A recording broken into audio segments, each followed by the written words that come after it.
Bom dia, presidente Júlio César. Passou por mim hoje numa corrida, 5h30 da manhã, já estava em campo, praticando exercícios físicos.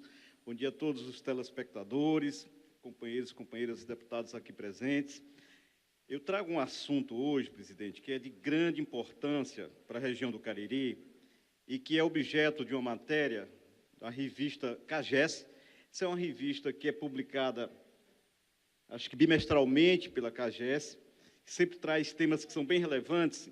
E aqui nós temos pelo menos 3 assuntos que são realmente muito importantes. E eu vou tratar desses assuntos nessa manhã. Antes, porém, registrando a presença do vereador do Crato, que está aqui presente, trazendo reivindicações da comunidade cratense, que é o José João Alves de Almeida, o Lunga, vereador que foi o 6º mais votado na cidade do Crato, e que está aqui trazendo as preocupações daquele município, e nós vamos trabalhar aqui para ajudar o município do Crato, como nós temos feito. A revista CAGES, ela fala sobre a preocupação com o esgotamento sanitário na região do Cariri.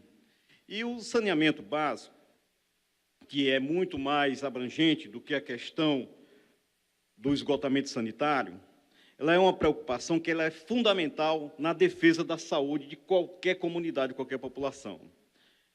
No passado, se tinha a ideia de que as doenças elas eram castigos divinos. Os camaradas não se comportavam bem e aí eram castigados com as doenças. E com o desenvolvimento da medicina, foi firmando a convicção que existem fatores ambientais, que existem micróbios, que existem elementos que provocam a doença, que provocam agravos ao organismo, que provocam a doença. E entre esses está a água poluída. A água contaminada, ela é responsável pela transmissão de cerca de 15 moléstias.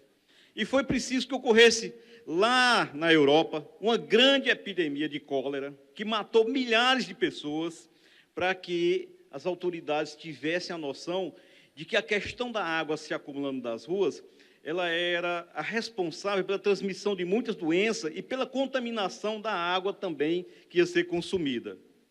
Essa questão é relatada no histórico da medicina como sendo o fato principal que fez com que as pessoas se alertassem que a questão da água nas ruas acumulada não era somente feia, mas era uma questão também de saúde pública que precisava ser cuidada.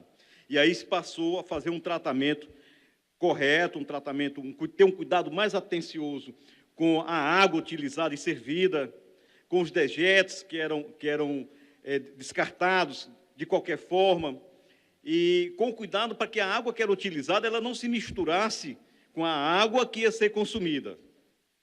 E aí nasce o norte do saneamento público, do esgotamento sanitário. A matéria da revista, ela trata do esgotamento sanitário na região do Cariri. E essa realmente é uma preocupação de todo agente político, de todas as autoridades de saúde pública, dos moradores de Juazeiro, moradores de Barbalha. Na minha cidade, principalmente, eu quero me deter ao fato de Juazeiro, que tem um grave problema de saneamento. As pessoas se preocupam, não só porque a cidade fica mais feia, porque a lama vai escorrendo nas ruas e deixando aquela fedentina por onde passa, mas principalmente também porque sabemos que ali está o foco de muitas doenças. E a matéria traz uma preocupação do gerente local da CAGES com essa água contaminada, poluída, que está sendo responsável pela poluição, pela contaminação da água do subsolo, que é utilizada para abastecer a cidade. E vários poços profundos já foram condenados, já foram fechados, por conta de estarem contaminados, estarem poluídos. E o que é mais grave, há empresas clandestinas que trabalham no polo metal mecânico, que estão também contaminando o subsolo, lá em Juazeiro, e contaminando as reservas hídricas do município. E se faz uma reflexão que lá em Juazeiro, a questão do saneamento ela foi muito mal conduzida. A obra de maior impacto do saneamento ela foi feita ainda em 1993. E de lá para cá, as coisas que ocorreram, que se fez, não tiveram o impacto necessário para o tamanho da cidade. que cresce e cresce ainda desordenada, e que as pessoas têm o hábito de construir as moradias e jogar o seu esgoto para a água escorrer nas ruas. E por que fazem isso? Da rede coletora do município de Juazeiro, segundo a CAGES local, somente 22,66% é que estão ligados à rede coletora. E os outros não o fazem porque entendem que, ao fazê-lo, irão pagar a taxa de esgoto, que aumenta a água, o preço da sua taxa de água, em quase 80% a 100%. E na Barbalha a situação é mais grave ainda. Somente de 70% da cidade que é saneada, somente 9% está ligado à rede coletora. E aí, com a mesma situação, de 22 municípios lá da região, somente 10 têm algum tipo de saneamento. Então, o que é que nós precisamos fazer? Primeiro, discutir uma estratégia para estimular as pessoas a ligarem à rede coletora. E aí eu acho que houve um erro de condução muito sério e muito grave, que se tornou um impedimento para isso. Acredito que aqueles que devem mais pagar em relação à questão da água são exatamente aqueles que não estão ligados à rede coletora, que são os maiores poluidores que tem. São eles que estão contaminando o lençol freático, porque estão enlameando a cidade, estão sendo provocadores e agentes multiplicadores de doenças de veiculação hídrica e, de fato, devem ser responsáveis por isso. Então, o que é necessário fazer? Um projeto de lei, uma nova lei, que regulamente isso. E nós pretendemos avançar nesse tema fazendo essa discussão. Em primeiro lugar, a população pobre, a população carente, aquele que não pode pagar pelo seu saneamento, acho que deve ter um estímulo dos governos nas 3 instâncias, do governo do Estado, do governo federal, do governo do município, facilitando para que essa pessoa possa fazer a sua ligação. Depois, aquele que não está ligado à rede coletora, que está contaminando, acredito que ele deve pagar uma taxa para ajudar exatamente no tratamento da água que ele está poluindo ao descartar de forma irresponsável o seu esgoto, da água servida e, muitas vezes, até com fezes, expondo a população a um risco de graves epidemias. Então, essa discussão precisa ser feita com maior profundidade, ela precisa ter uma resposta concreta para ela. Nós precisamos cobrar do governo federal que invista fartos recursos para sanear as grandes cidades e as pequenas também, mas com prioridade para as grandes cidades, aonde o problema torna-se mais grave e é, de fato, um grave problema de saúde pública, e somente o saneamento será feito se realmente o governo federal se dispuser a fazer grandes parcerias com o governo do Estado. Nós sabemos da dificuldade que os estados enfrentam, nós sabemos que hoje existem muitos recursos que são pagos a título de serviço das dívidas do Brasil aos grandes banqueiros, e, muito bem, o governo podia fazer uma auditoria dessa dívida, suspender o seu pagamento, usar pelo menos aí 50% desses recursos, que seriam da ordem aí de 220 bilhões, para fazer o saneamento das grandes cidades. Eu acho que essa é uma questão fundamental que precisa ser vista com muita atenção, com prioridade absoluta, sob pena da gente voltar às condições precárias lá da Idade das Trevas, da Idade Média, e ver surgir nas cidades epidemias, recrudescimento de epidemias que antes estavam completamente controladas. Então, esse é o primeiro assunto que eu relaciono e que destaquei nessa revista. E aí nós pretendemos, como desdobramento disso, fazer uma audiência pública lá na região do Cariri para discutir o tema do saneamento e a busca por uma solução.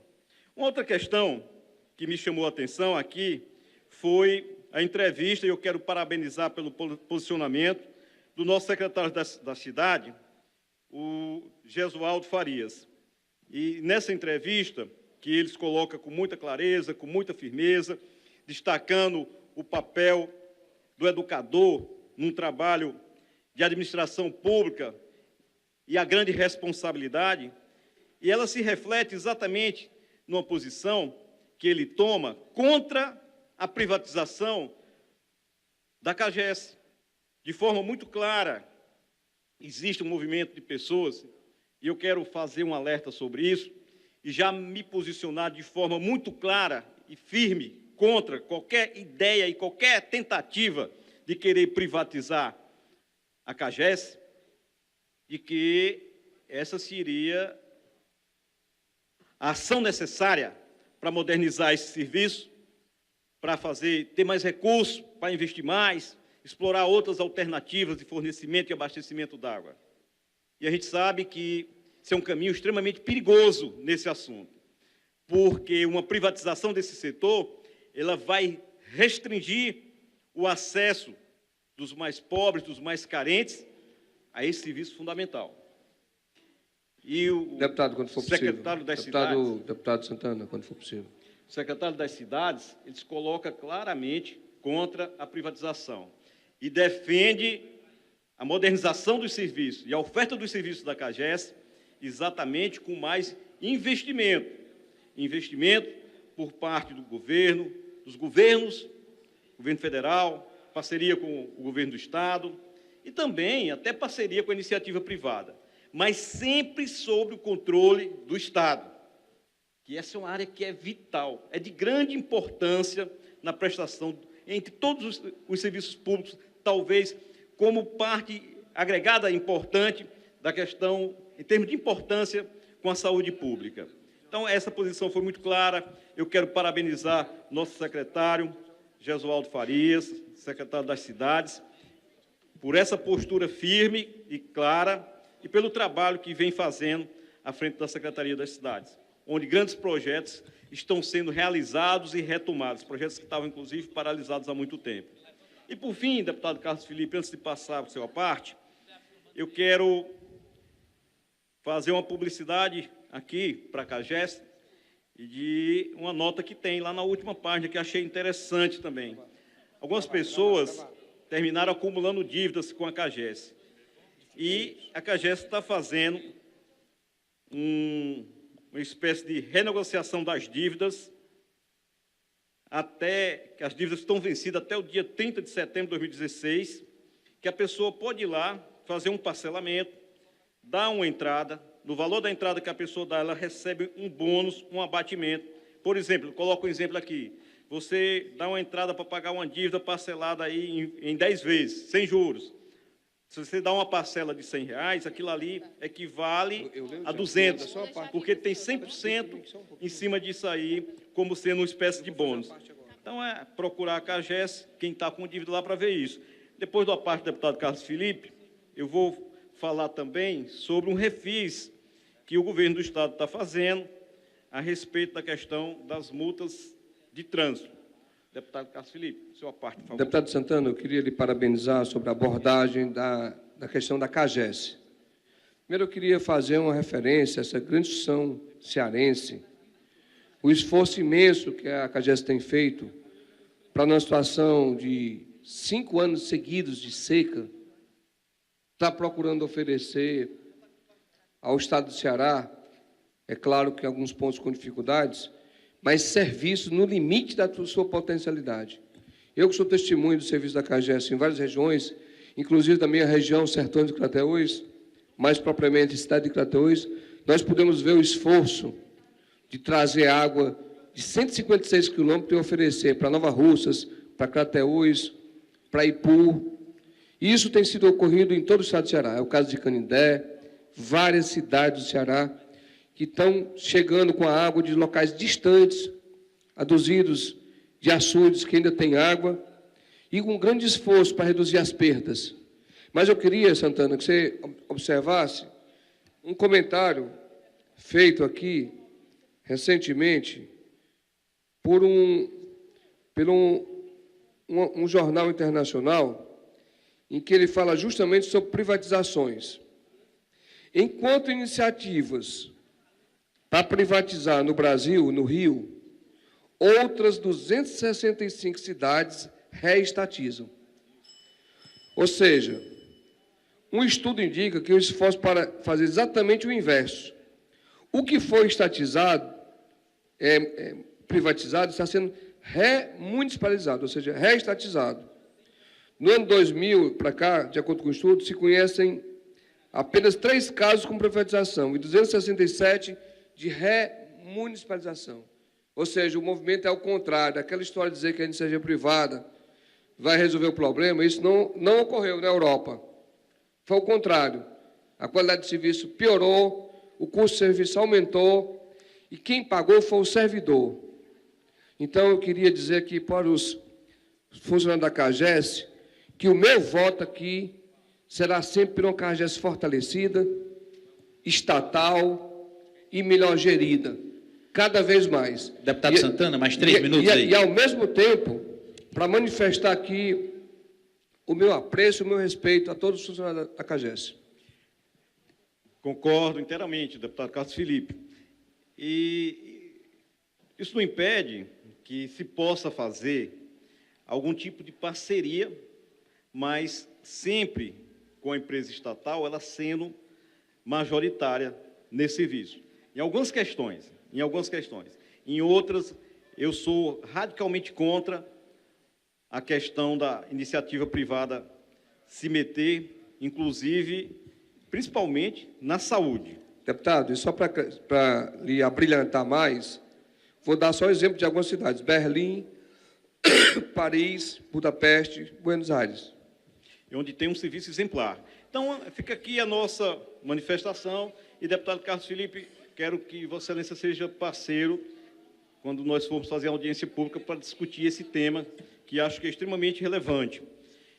E, para finalizar aqui nossa fala, dizer que o governo do Estado fez um refis agora nas dívidas do DETRAN. Então, quem tem dívida no DETRAN, até 1.000 UFIs do Ceará, que seria em torno de R$4.000, pode ficar livre dessa dívida agora, pagando 20% dela, essas dívidas que estão inscritas até dezembro de 2015. Você que acumulou dívida, está sem poder pagar e agora está com medo, inclusive, de sair de casa, no seu carro, por conta do documento estar irregular, você pode... Tem gente que sai passando sinal toda hora, está distante, e termina, quando vai olhar, a dívida está enorme, ele não pode pagar. Então, agora pode negociar, pagar em 10 vezes, 20% do valor dessa dívida. E você não pode pagar licenciamento, esse aí está fora, o licenciamento do carro não pode, só as multas, só se for questão de multas.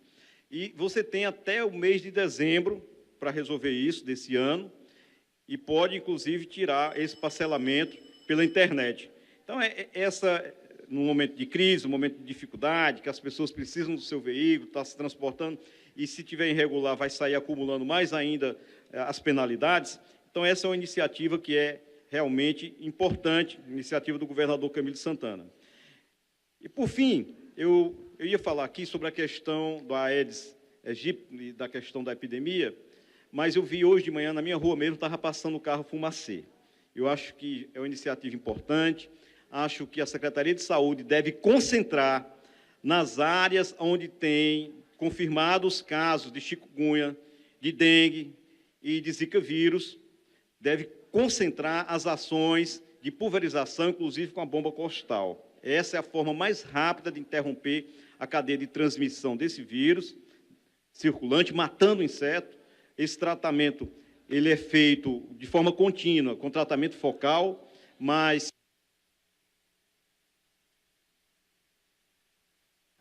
Pois não, deputado, para finalizar aí, mais 30 segundos. Só para fechar. Mas de forma a interromper a circulação do vírus, somente com tratamento, com a pulverização e indo domicílio a domicílio. E aí se consegue um resultado a curtíssimo prazo. Por fim, agradecer ao presidente pelo tempo, parabenizá-lo, deputado Júlio César, pela sua forma atlética. Hoje estava correndo em alta velocidade, realmente é um exemplo de dedicação ao esporte, que faz bem para a saúde. Estava me contando que, há alguns anos atrás, ele pesava em torno de 100 e tantos quilos, e teve uma preocupação em cuidar da sua saúde, e é um exemplo para todo mundo, que você sabe que você controlando o peso, você resolve o problema de pressão, problema de diabetes, resolve uma série de problemas que podem ser controlados somente com essas medidas de promoção da saúde e prevenção das doenças através do exercício físico. Muito obrigado, presidente.